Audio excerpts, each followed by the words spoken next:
Hi there, welcome to another week of Crafting with Linda, and please don't forget to check out Creative Bug on the library's main page.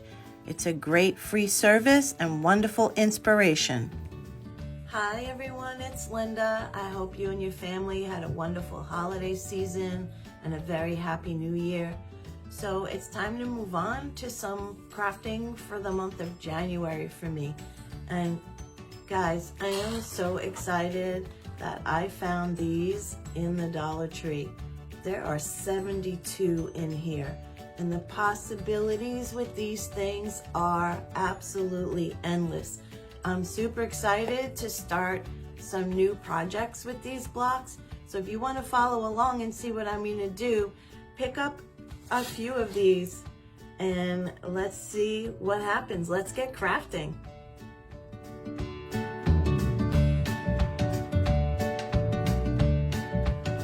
So the first project that I'm going to show you is for those of you who maybe have picked up the diamond painting craft just on your own or from watching a couple of my earlier videos. So it's a lot easier if you have a lot of your colors out on your workspace at one time. And my sister made this, and I knew that eventually I had to make my own. So I'm going to show you how it's done. And basically, for each level, you're going to need a 4-inch by 12-inch piece of 1/4-inch wood, and you're going to need 17 of your Jenga blocks. So here we go. I'm not going to glue it down. I'm just going to show you how to do it. Basically, you're going to take 2 Jenga blocks and you're going to glue them together. So you want 6 of these sets of 2. Once everything is glued together, you're just going to start spacing it out. So you're going to put 2 of these together. You want to place your tray for spacing just so you know how to do it. And then you're going to start adding the pieces on the back. Now don't glue it onto your board until you're completely finished. So you're going to put one piece like this, and then you're going to have your 2 pieces again that are together, and you're going to put that right next to it. They're moving a little bit obviously because they're not glued down, but you're going to keep going until you have it all filled in. And then once you're done, it's so easy to slide your trays in and out, and then you can go ahead and build on top of this. So you can make 2 or 3 of these and then just put them up on top of each other. I'm going to add a photo so you can see the completed tower, and I believe my sister actually has 25 trays in her setup. So here you go, you just put your diamond painting tray in there with your diamond drills, and then as you need each color. And the way you want to do it is you're just going to number them. So 1 through 5, the second layer would be 6 through 10, and so on and so on. I hope this helps you if you're a diamond painter, and let me know if it does. So I did make 5 levels, and I staggered them as I glued them so I'm able to see my trays. If you do stagger your levels, you're going to want to add some blocks on the back to hold it up. So here I just glued some blocks. And for my second project, I'm going to be using, you guessed it, some more Jenga blocks, and I'm going to be making a small planter. So let's get started. Basically, I just glued some of the Jenga blocks together using my Gorilla wood glue, and you can just see from the photo how I did them. And once they're all glued together and set really well, then I just started putting them together. You use one of the Jenga blocks, and basically you want to just put a mark in the very center as your guide to help you to space out your Jenga blocks as you're building this project. Once it's all done, you're going to just start putting it together. So you're basically just building a box.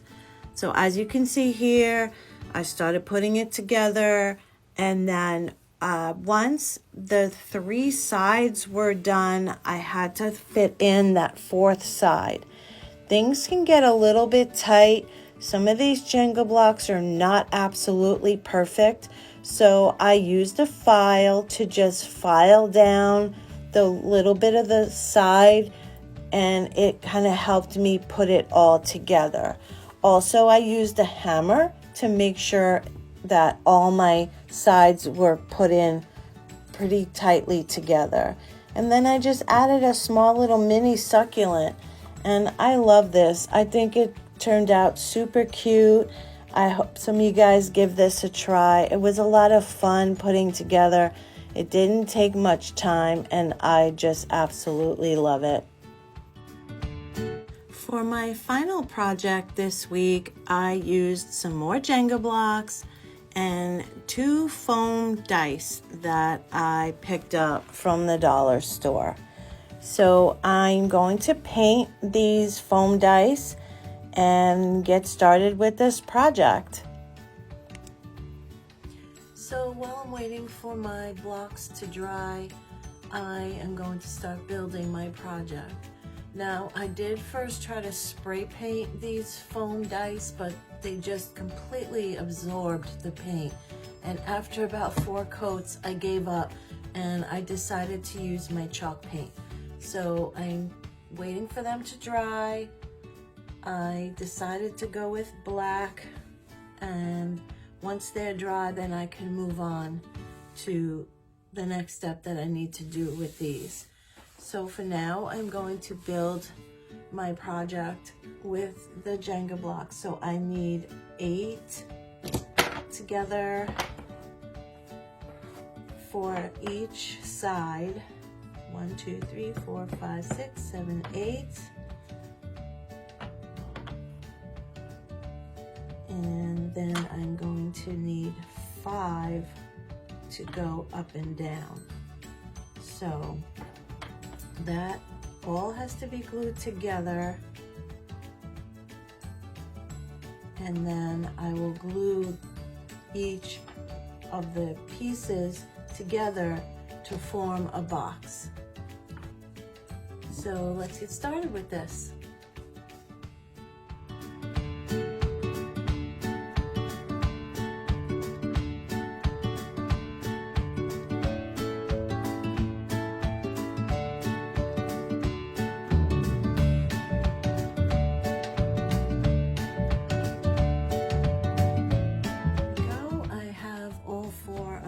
Pieces glued.